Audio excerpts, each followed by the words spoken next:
Et bonjour à tous. Je vous souhaite la bienvenue dans ce deuxième épisode de Réflexion en mouvement. Aujourd'hui, on va parler du fait d'être spectateur de sa vie.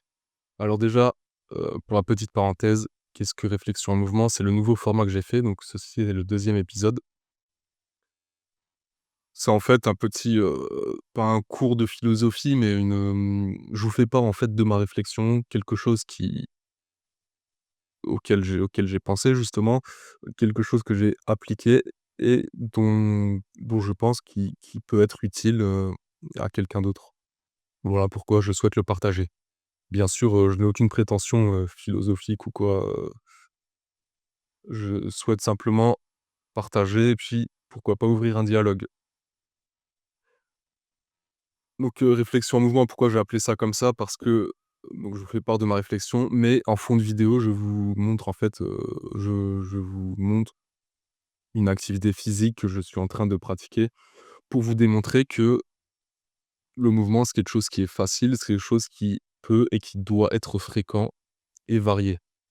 Aujourd'hui, on est dans un monde beaucoup trop sédentaire. C'est un des majeurs problèmes que nous rencontrons aujourd'hui au niveau de la santé physique comme mentale d'ailleurs. Et voilà, je trouvais que c'était un format plus intéressant que vous montrer, un fond de vidéo ou moi-même en train de parler. Pourquoi aussi, c'est intéressant, ce format est intéressant pour cette chaîne? Parce qu'on est sur la chaîne du guerrier philosophe. Le guerrier philosophe, comme son nom l'indique, c'est quelqu'un qui pratique, une activité. C'est une métaphore en fait. On a donc, la réflexion qui est l'aspect philosophique et l'activité physique qui est l'aspect du guerrier, l'aspect de l'athlète. Un guerrier philosophe, c'est un athlète autant qu'un sage. C'est un homme complet en fait. Voilà, donc c'est une petite métaphore pour vous montrer que, et qu'on doit, selon ma vision bien sûr, incarner ces 2 polarités. Heu, voilà pour la présentation. Donc la vidéo de fond, vous me voyez en train de jongler, de mal jongler d'ailleurs, mais je suis en train d'apprendre et c'est justement tout le but, de ce que j'essaye de vous partager, c'est de vous montrer que justement l'apprentissage, c'est au centre du mouvement et il n'y a pas de il n'est jamais trop tard pour commencer une nouvelle activité. Pourquoi le jonglage? Tout simplement parce que c'est fun, c'est quelque chose que j'ai toujours eu envie de maîtriser et donc voilà, je pratique, régulièrement à raison de simplement une dizaine de minutes par jour. Le jonglage, c'est quelque chose qui va développer la mobilité, la coordination œil-main, heu, le repérage des objets dans l'espace et c'est tout simplement un nouveau skill, une nouvelle compétence que je souhaite développer. Pour la petite parenthèse aussi, n'hésitez pas à faire des choses qui ne sont pas utiles, des choses, simplement qui vous font plaisir, sans chercher l'utilité partout, toujours. Donc le thème du jour: arrêter d'être spectateur de sa vie, devenir acteur de sa vie. Alors là, je vous parle encore une fois d'une expérience, personnelle, je suis très bien placé pour vous parler de cela. J'ai pendant trop longtemps, surtout durant mon enfance, mon adolescence et ma vie de jeune adulte, été trop spectateur de ma vie.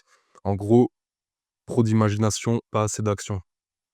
C'est quelque chose qui m'a fermé beaucoup de portes, qui m'a gâché beaucoup d'opportunités ou qui m'a même, empêché de créer des opportunités. En en fait, pour, être simple, quand on est spectateur de sa vie, on passe à côté de sa vie. La vie, c'est quelque chose qui est fait pour être vécu. C'est pas quelque chose qui est fait pour être rêvé, pour être pensé. Bien sûr, tout ce qui est visualisation, pensée, imagination, c'est des notions très importantes, mais il faut ce passage à l'action. Ce passage à l'action est essentiel. Sinon, on va passer à côté de sa vie. Ce qui est important, c'est d'être acteur de sa vie. Et pourquoi cela est dur? Parce qu'en fait, quand on y réfléchit un petit peu, être acteur de sa vie implique une responsabilité, implique de développer une responsabilité. On on on va en fait, ouais, prendre la responsabilité pour tous les événements qui nous arrivent. C'est une responsabilité totale. C'est un grand virage que j'ai fait moi il y a quelques années dans mon mindset. C'est, ouais, vraiment me dire que Je suis responsable de tout ce qui m'arrive et à ce moment, plus impossible d'être spectateur parce que si on est spectateur, on va dans le néant, on va dans le chaos.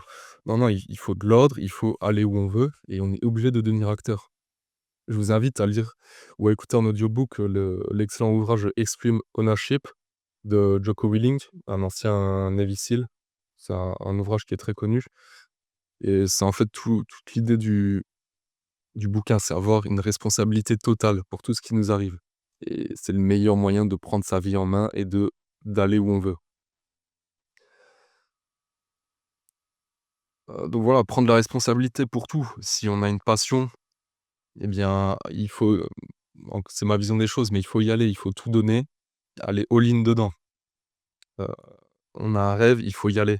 On a un projet, let's go, il faut y aller et même s'il y a des risques, eh bien, en fait, c'est encore mieux. C'est encore mieux si c'est risqué parce que ça amène du piment et avec du recul, on n'a pas envie, en fait, que tout soit trop simple, que tout nous tombe dans la main. Non, il faut des difficultés, il faut des échecs, il faut des risques. C'est encore mieux.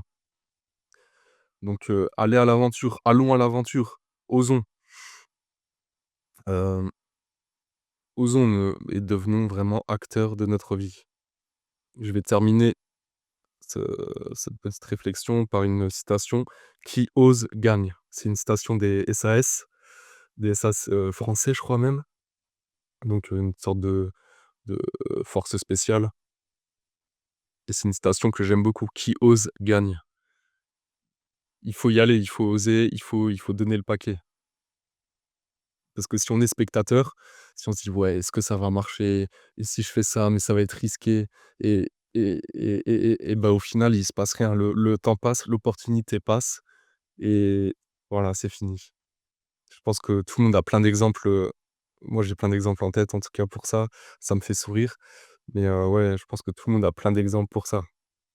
Si par exemple, il y a une personne à il faut on a envie d'aller lui parler, si on lui parle pas, bah, 5 minutes plus tard, c'est trop tard. Si je sais pas, si on veut demander quelque chose à notre boss ou n'importe quoi, quelqu'un qu'on croise dans la rue, on a envie de lui demander un ami ou je sais pas, une connaissance, on a envie de lui demander un service, on lui demande pas, et bien après c'est fini, c'est trop tard et donc on a été spectateur, on a gâché l'opportunité, on a vécu dans sa tête et le pire, c'est que dans sa tête, on s'est fait 3000 scénarios mais en fait, rien n'est réel. Rien n'a été réel. Donc arrêtons d'être spectateurs de notre vie, devenons acteurs. Allez, c'est la fin de cette vidéo. Comme d'habitude, je vous invite à liker, commenter, faites-moi vos retours. J'aimerais bien savoir vos retours, ce que vous avez pensé de cette vidéo, de ce nouveau format. N'hésitez pas à partager, vous abonner à la chaîne, tout le blabla habituel. Je vous donne rendez-vous, dans certainement une petite semaine pour une autre vidéo. D'ici là, je vous dis force et vitalité. Allez, ciao.